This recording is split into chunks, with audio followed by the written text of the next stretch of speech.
Welcome back. Dr. Aaron Chadwick here, part of Your Nutrition Physicians. And today we're talking about the consequences of an acid-alkaline imbalance. There's a lot of confusion out there when it comes to acid and alkaline. I know a lot of people drink alkaline water, so let's get right into it and answer some of your questions. And this is also greatly related to not only your digestive health, but your overall health in general. So let's talk about it. So when you talk about the saliva, let me back up. The liquids in the body, like saliva and blood and digestive fluids, have a pH. pH is a measurement of acid, right? 7 is neutral. Anything below 7 is acid. Anything above 7 is alkaline. 7 to 14, I should say, right? So the saliva pH should be between 6.5 and 7.0, a little on the acid side, right? And that's normal for the saliva pH. The stomach pH is very acid. It's very low, the number, 2.0 to 3.0, extremely acid there. As a matter of fact, if you took a little bit of your stomach acid out of your stomach and you put it on the floor, it would burn a hole in that porcelain tile right there. That's how strong it is. But God is amazing that we have, it's called a mucin lining, so it's protected by mucus so it doesn't burn a hole in our stomach. But that's what happens. And when a person gets an ulcer and their body's making too much acid, that's how it can burn a hole into your stomach and you get an ulcer. You get a sore inside of your digestive system. That's what an ulcer is. But so we have very acid stomach. That's supposed to be acid. Why? Because you need to be able to break down your foods with that acid from the stomach, especially things like proteins, which are very hard to digest, but the hydrochloric acid in your stomach digests the protein. Further down the digestive system in your small intestine, the pH is a little bit on the alkaline side, right? It's 7.5, a little on the alkaline side. And it's designed that way too because as the stomach acid builds up in your stomach, it lets the small intestine know, hey, there's food in there. So it starts to trigger the small intestine to signal the pancreas to be able to get some enzymes. So enzymes from the pancreas need an alkaline environment in the small intestine. Go further down, you get into the colon, and the colon is more acidic on the acid side, 4.0 to 5.0 pH, again, a little bit acid.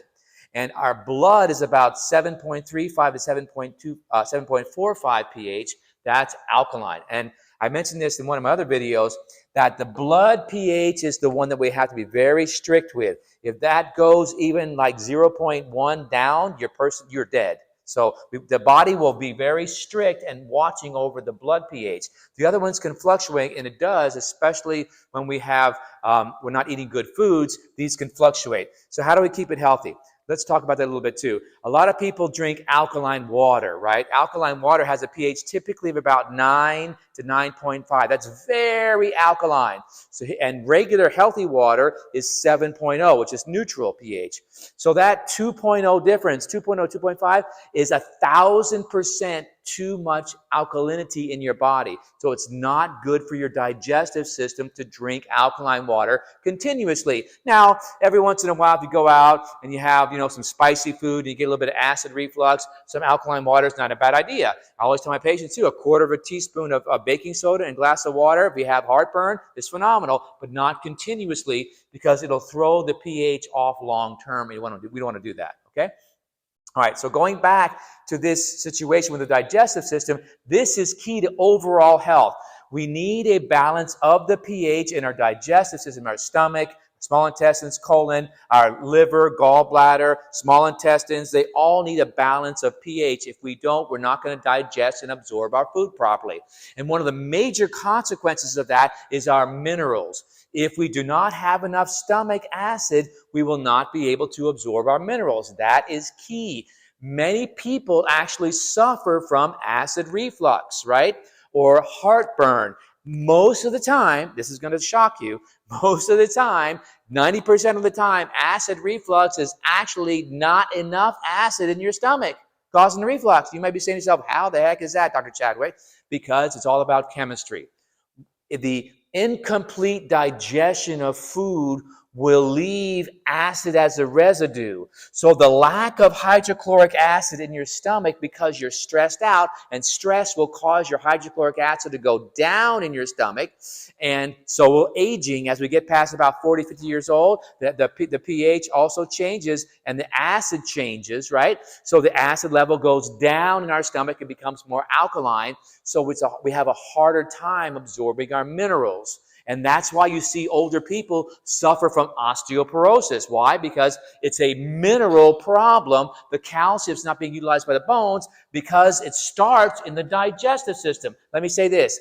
All chronic health diseases start from the digestive system not working correctly. So we have to look at the cause of the problem, okay, which is a poor functioning digestive system. I mentioned stress. Stress will cause more acid in your stomach or less acid in your stomach most of the time. But you get the acid reflux, so what do? You take an antacid, and antacid even dilutes the stomach acid even more. Then you develop kidney stones, you develop gallstones, because all kidney stones, gallstones, urinary stones, people even have what they call parotid stones, or stones in your salivary glands, because of a chemistry imbalance of your pH. So stay away from those heavy-duty acid blockers.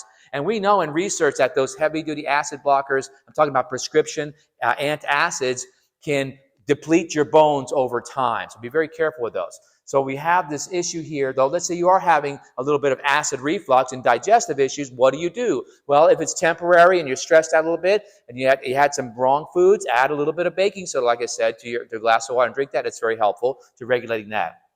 But the major thing is we want to be able to eat healthy foods. I mean, there you go, right? That's a big one.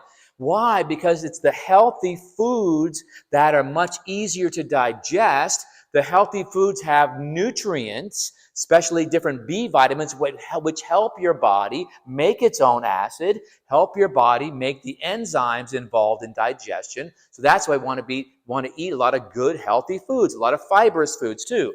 Now, and when we eat a lot of processed foods like white flour products, white pasta, white rice, too much of those, or a lot of sugary products, those sugary products are also very acid. So that's also why you get acid reflux, because you're eating all these processed foods which are in themselves acid. It's not because you have too much acid. And again, don't get me wrong. If you take an antacid, you're going to get relief, but just don't overuse it. So the best way to handle it is get off of all the junk foods. Stop eating too much processed food, too much sugary foods. Those are really very acid. And I'll tell you one thing. What's even worse is all those artificial sweeteners that we use in place of regular sweeteners. It's even more acid for the body. So all of those artificial sweeteners, I don't care what they are, they're very acid on the tissues of the body, and they're not good as a substitute for sugar. Okay? So just don't use a lot of refined products. If you want to use sugar, use some natural organic cane sugar crystals. It's good. Okay, so we have this issue here. When our stomach acid goes low, then what will happen is the small intestine, it will actually get too alkaline, or it'll become more acidic, it'll be imbalanced, and then you can't make the enzymes, so that leads to further digestive problems. And we know that we need to have the liver, which makes bile, to also help bile our acids. They're called bile acids from the liver and the gallbladder. That gets put into your intestines to help regulate the pH there, right? So drinking too much alcohol or too much fried fatty foods puts a big stress on your liver, and that doesn't allow it to digest the foods as properly as it's supposed to. And it affects the pH of your small intestine. So what will typically happen is you'll get bloated and gas when you get a lack of bile flow from your liver. If you get a lot of even acid reflux, can actually be coming from the liver and the gallbladder not flowing the bile, and that bile is, and then the food is backing up and coming up, or like nausea. Those are signs of lack of liver bile flow. As a matter of fact, we're having a digestion correction workshop coming up this next week, August 14th to 18th from 7 to 9 p.m., and we're going to be talking about all this stuff. We're going to be unpacking all of these the relationships between the pH in your foods and your diet. It's called the Digestive Correction Workshop, because we're going to help you correct your digestive system issues. And you may be saying to yourself, Dr. Chadwick, I don't really have digestive issues. Well, I can tell you, that's what 90% of my patients used to say that. But once we started working on their digestive system, they started feeling better with all these kind of things. We're going to be talking in our digestion correction workshop about the relationship between acid and arthritis and achy joints, how to get rid of that stuff. We're going to be talking about gallstones and kidney stones related to a poor functioning digestive system. Even things like Poor memory and depression and anxiety are related to your digestive system. Not sleeping well, digestive imbalance, having hormonal problems, all related to a poor functioning digestive system.